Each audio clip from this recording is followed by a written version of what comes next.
Hello. അപ്പോൾ അത് രാവിലെ തന്നെ ഞാൻ കുളിയൊക്കെ കഴിഞ്ഞ് നേരെ അടുക്കളയിലേക്ക് പോയി. അപ്പോൾ ഐശ്വര്യമായിട്ട് നാളികേരം ഉടച്ചിട്ട് തന്നെ അങ്ങോട്ട് ആരംഭിച്ചു. പിന്നെ നാളികേരം ചെരുക്കി അങ്ങോട്ട് തുടങ്ങി. അപ്പോൾ അത് കഴിയുമ്പോഴേക്കും നമ്മൾ സാമ്പാറിലേക്ക് ഞാൻ ആട്ട വറുത്ത് വയ്ക്കുന്നത്. അപ്പോഴേക്കും ക്യാബേജ് തോരൻ ഉണ്ടായിരുന്നു. അപ്പോൾ അതിനുള്ളത് ചെരുക്കി വെച്ചു. അപ്പോൾ ഈസി ആയിട്ട് ഞാൻ ഇങ്ങനെയാണ് അരിയാറ്. അപ്പോൾ ഈ ക്യാബേജ് തോരനൊക്കെ അത് സെറ്റാക്കാനായിട്ട് അതിൻ്റെ ഉള്ളിലേക്ക് അങ്ങോട്ട് മിക്സ് ചെയ്ത് കൊടുത്തിട്ടുണ്ട്.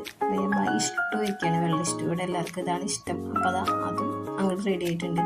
പിന്നെ അവിയലും ചോറും ഒക്കെ അമ്മ ഞാൻ ചെല്ലുമ്പോഴേക്കും റെഡിയാക്കി വെച്ചിട്ടുണ്ടായിരുന്നു. പിന്നെ അതേ സാമ്പാർ വെച്ചു. പിന്നെ പാലട പ്രഥമൻ തേങ്ങ തിളയ്ക്കുന്നുണ്ട്. അപ്പം അങ്ങനെ സദ്യയൊക്കെ റെഡി ആയിട്ടുണ്ട്. പിന്നെ അമ്പലത്തിലൊന്ന് പോകണമായിരുന്നു, പിറന്നാളായതുകൊണ്ട് തന്നെ. അപ്പം കാലത്ത് അമ്പലത്തിൽ പോയി. അപ്പം അതിന് ശേഷം വന്നിട്ടാണ് പിന്നെ ഞങ്ങൾ സദ്യ ഉണ്ടത്. അപ്പം ഈ പിള്ളേർക്കൊക്കെ സദ്യ വിളമ്പി കൊടുത്തു. ഞങ്ങളും പിന്നാലെ സദ്യ ഉണ്ണാനായിട്ടിരുന്നു. അങ്ങനെ അത് കഴിഞ്ഞ് ഞങ്ങൾ നേരെ വീട്ടിലേക്ക് പോരുകയാണ് ചെയ്യുക. അപ്പോൾ അത് ഇന്നത്തെ വീഡിയോ ഇത്രയൊക്കെ ഉള്ളൂ കേട്ടോ. അപ്പം